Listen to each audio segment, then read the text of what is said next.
Tell me how your songwriting approach works. My approach from is musical, and it's generally just sitting down playing a guitar, and it usually comes from there. Getting a riff or a chord progression, and then hopefully a melody, and that sort of dictates usually what's going to happen. Since I'm not like a virtuoso guitarist, I mean, I think instead of learning Jimi Hendrix licks, as a kid, like some of my buddies, I tended to turn three or four chords into a song. That was just my sort of natural bent, if you will. So it's just become a habit, over. Well, I've been writing since I was 11 years old. I'm 52, so what's that? 41 years. So it's just kind of the natural act for me when I pick up a guitar and start playing. If something's going to develop, it's usually a song. And the lyrics are generally the last thing to happen, unless I've got a lyrical idea, which sometimes I do, but it's very rare. Usually the lyrics are sort of the adventure part of the process. It's a simple process, but it's not easy. Um, I suppose it's it's simpler than it was because I don't try and force it like I might have used to do. I'm not good with deadlines, that's for certain, and if I had to write that way, I probably would fail miserably, which may be why I'm not a professional songwriter per se. I mean, I don't write for other people. I don't punch the clock. I'm not I don't go into Music Row in Nashville and specifically try and tailor songs for other artists to record. I've never really done that. I'm just not that kind of writer. But I write all the time, mainly just because I enjoy it, and that's sort of always been uh, my my reason for doing it. It's just a pure pleasure. I just get a lot out of it. It's just something. It's like building a little ship in a bottle or something to me. It's something I love doing. You said you're constantly trying to distill what you do down to its simplest form. Can you elaborate on that for me? Well, that's it. Just kind of getting all just getting all the disciplines and the tricks and stuff out of the way, and just sort of letting it happen when it happens. And when it does happen, not trying to force it into anything in particular. I suppose it's trying to be more sort of open to just letting a song kind of tell you where it's wanting to go, rather than the other way around, which I've always sort of been open to anyway. But just trying to well, that's it really. Just simplifying what you're trying to say, and simplifying your storytelling, really. Like all of my favorite writing, from short stories to novels to poetry. Less is more in my opinion, and there's a way of writing where you don't see or hear the thinking or the thought or the mechanics of writing, and that's the writing I love. When you don't notice uh, the writer, and so that's kind of what I shoot for. Can you describe the Zen-like moment that hits you when you know you're onto something? Well, there's definitely something that happens with the act of picking up a guitar, and it's usually an acoustic for me. Sometimes it's an electric, and that's a whole other kettle of fish. But there's definitely a thing that happens with the acoustic guitar, and you're sitting and you're playing it, and it's resonating, against your body. It's a physical, uh, mental, and kind of emotional sort of exercise, that's all going on at the same time. And when the music comes out of that and you develop some melody, I think the melody uh, starts to create some kind of lyric.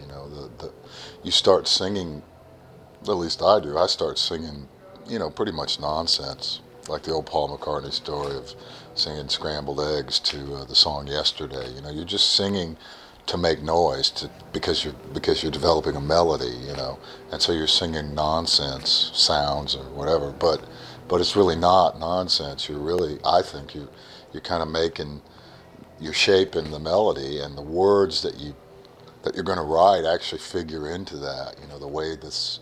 The way the words feel, the sound that the words make, is a big part of the song. Now, you were recently a songwriter for hire for the Country Bears project. I'm wondering what you learned about songwriting from working within such a specific framework. Well, that was a lot of fun. It was fun for me to get inside a producer's head and a director. I'm sorry, and to be able to try and come up with the music that he wanted to enlarge his story.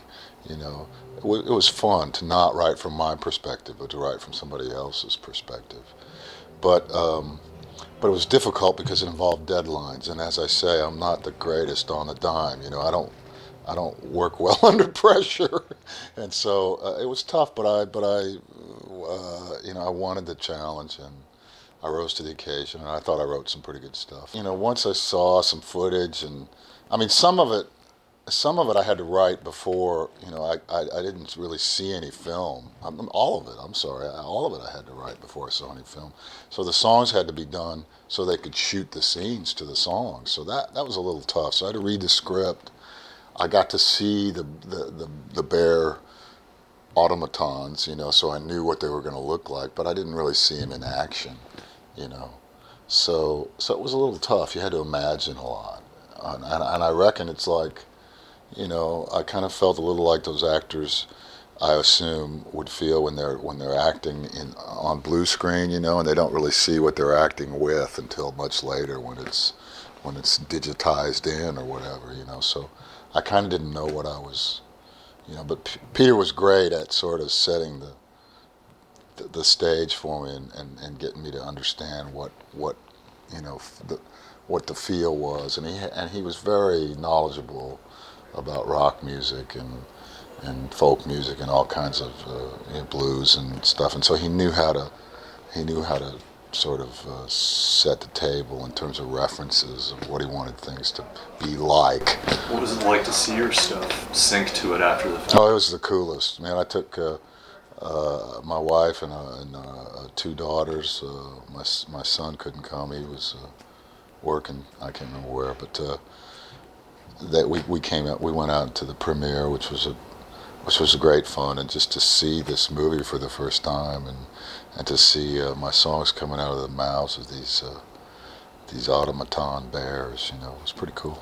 Prior to the Gruff Exterior record, you basically largely abandoned making demos of your songs. I just didn't want to record twice, so I'd have the song written, and but I would just have it on like a little, like a little cassette recorder of the original, just so I wouldn't forget the song. But I wouldn't make a recording, an actual demo recording of it. I would just wait until it was time to make the record to do the first recording of the song. What would you say are the pros and cons of using demos as a songwriting tool? Well, the pros are, you got something to follow, or something to top. The con is that you might not top it. That's what I hate about demos. I mean, I've made so many records where we couldn't get better. We couldn't make the record better than the demo. The demo had the original good feel and all the great things, and for whatever reason you couldn't beat it. And that's what used to drive me crazy about demos. I mean, there's something about that first flush of excitement that you get when you first record a new song, that gets lost if you have to do it again, later. So I try and avoid that. So many people use technology today as a songwriting tool. I don't do that. I mean, they'll have things one way, and particularly with this digital Pro Tools and all that stuff, and they'll have a song that goes one way, and then they'll slice it and dice it and cut and paste and change it all up and decide 6 months later it ought to do this. I don't work that way. I'm much more primitive than that. I mean, I'm not a big fan of the way Pro Tools sounds, but that's a whole other kettle of fish. That's just an audio sonic preference. You've escaped the major label scene. I'm curious what that's meant for you in terms of your freedom as a songwriter. Oh, it's just been the best move I ever made in my life. Yeah, it's been really great to finally have the freedom just to create what I want to create and when I want to create it, and put out a record when I want to put it out and with who I want to put it out with. Uh, I'm a free agent. I don't sign or I'm not signed to any label. And I've had the best relationships I've ever had with record companies. I've put out 2 records with Vanguard Records here in the States, and the last record we put with New West Records. They were a kind of up and coming newer label, and they just were a little more aggressive and hungry in how much they wanted the record. And we just it's a great way to work. We're able to, with management, we're able to map out a marketing plan and map out the dollars they're going to spend. And there's no empty promises. There's no smoke and mirrors. There's no kid, we're going to make you a star. We've all been through that stuff, and it's all very cut and dried and laid out, and everybody's happy, and and so far we've been very successful, and we've made more money. I've made more money than I ever made on any major label. I'm my own A&R guy. Actually, I kind of use my manager, Ken Levitan. I bounce a lot of stuff off of him, and but I just, I get a passion for what I want to do next, and I'm able to do that. Like, I'm making a solo acoustic record. I've been writing a bunch of new stuff. I might include a few old songs, as old as back in the 70s even, that I wrote, that I've never recorded. And I'm doing it in my, I don't have a studio. I've got a sort of a room where I work. It's a separate building out at this farm where we live in Middle Tennessee, and I mainly just have a collection of old tube gear that I've collected over the years, and as far as the recording format, this is probably the most exciting thing about this project in terms of the audio portion. I'm kind of doing a combination of old and very new. I'm recording through very old microphones, old ribbon RCA microphones, and old RCA mixers and mic pre's from the 40s, and but I'm recording to this super audio CD format. Sony actually loaned me a super audio hard disk recorder, which the sample rate of this thing is 2.8 gigabytes, 24 bits. So I'm actually recording in the super audio format. It's not being, typically recorded and then transferred into super audio. It's actually being recorded in the super audio format. So we're going to put out a dual layer disc with New West. That's going to be a super audio layer and then a regular CD layer. But even the regular CD layer, when you master from a super audio source, it's still 10 times better than a regular CD, because the initial sample rate is so high. It just captures so much more music. I mean, it's amazing to me. I'm one of these guys that clings stubbornly to analog, and my problem with digital source recording, doing your tracking to digital, was that the capture rate for me was never high enough. I mean, the highest you could get was 192K at 24-bit, which is, if you break that down in like a picture, it's 192,000 dots per bit. And to me, that was just not enough resolution. And I've heard it described as, the brain hears a piano and it goes, oh, that's a piano. But then it goes, no, it's not. But all you're hearing is the first impression. Oh, that's a piano. But somewhere in you, it's not a piano. because there's not enough really there to say emphatically that's a piano. And I read an article on this that described it that way, and that was the first time that to me, that put into print the way I really felt about it. Somehow it's not enough there to convince me that it's musical, for some reason. And so when I stumbled onto this Super Audio CD stuff, and the guy said the sample rate is 2.8, which is 2.8 million dots per bit, I thought, well, holy shit, that's, finally the sample rate's up enough. Now, there could be more bits, too, in my opinion, like 400 or so would be better, I think. Oh, man, I mean, the first time I put down a track with just vocal and acoustic guitar, I mean, the way the acoustic guitar sounds is just unbelievable. I almost started crying. It sounded so good. I mean, it's just so real, That's the thing. It's just so real. And, I just had never experienced that before. I mean, Crossing Muddy Waters was a digital multi-track record, and we did it on Radar, 24 tracks of Radar, which is 96K at 24 bits. And, I thought that sounded pretty good, but this is night and day. What do you make of the fact that we have these two radically different preferences going on with listeners? We have audiophiles that want high resolution, and we have the majority that are okay with low resolution MP3s. Well, MP3s is, of course, they're squashed files, and yeah, it's funny because kids don't really care about sonic quality, which, you know what, we didn't either. I didn't care when we were kids.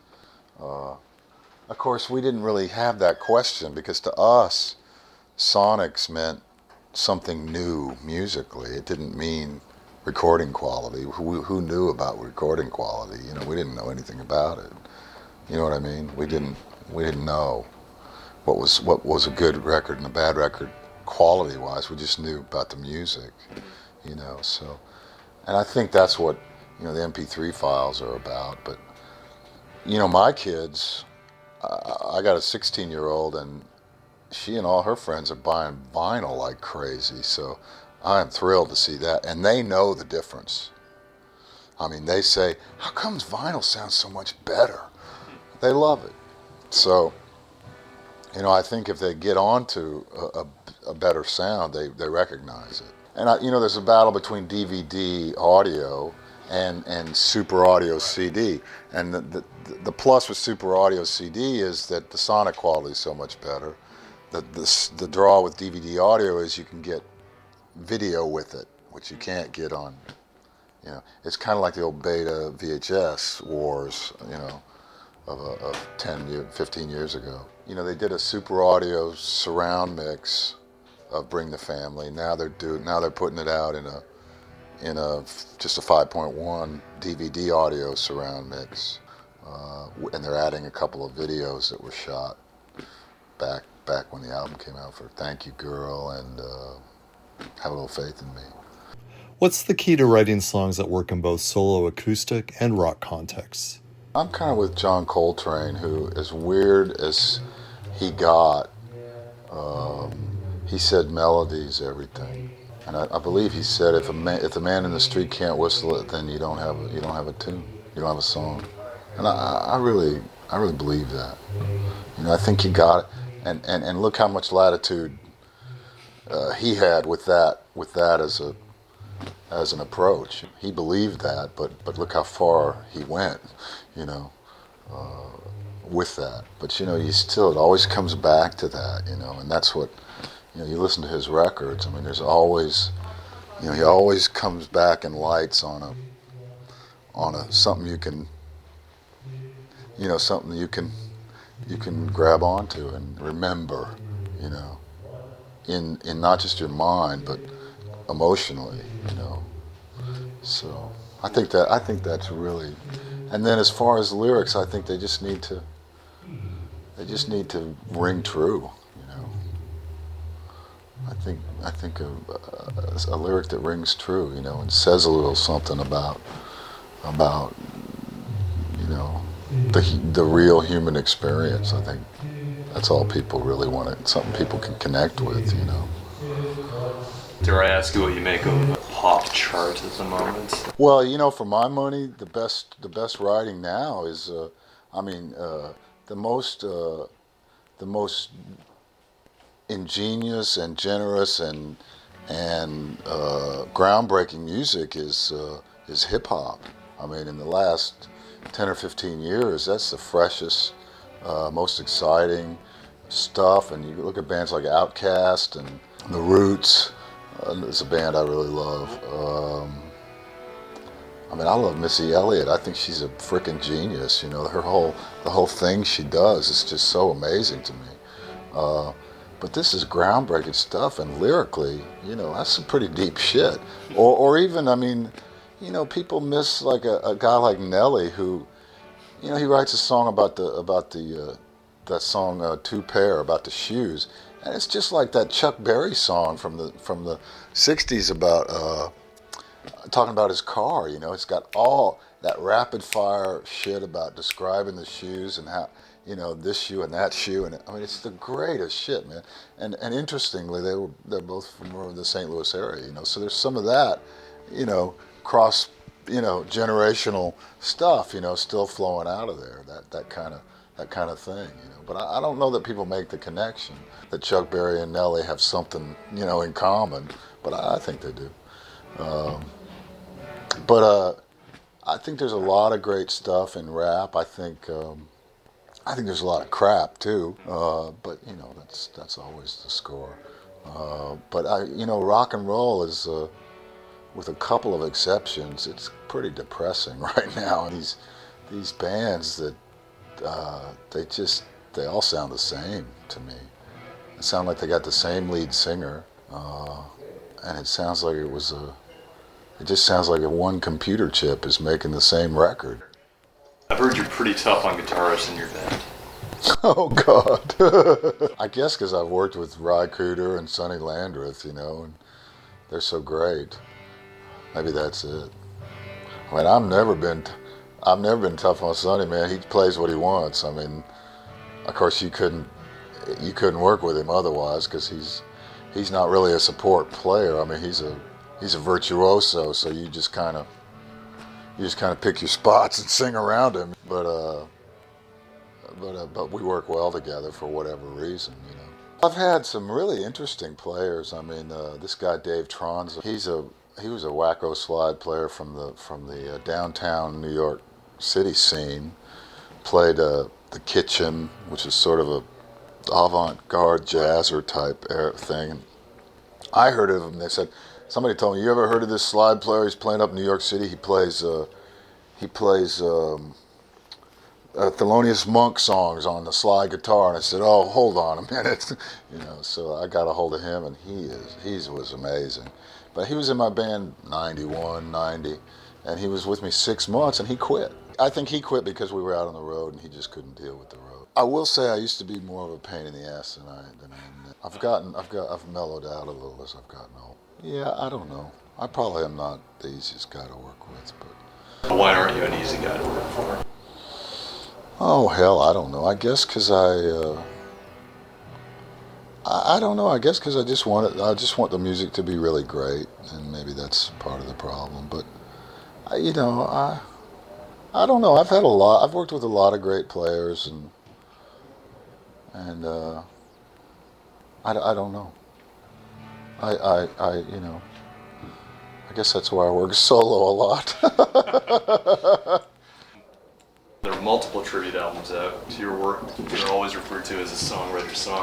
How does that level of adulation affect you? Well, I'm real flattered. I have no idea what that means. A songwriter, but I'm honored always, you know, that people pay attention to my writing, and it's, you know, it makes you feel good. It makes you feel great, you know, that's something I started off doing at such a young age, and it was really my way of sort of being able to sort of communicate with the world at large, you know, has been well received, you know. It makes me feel good.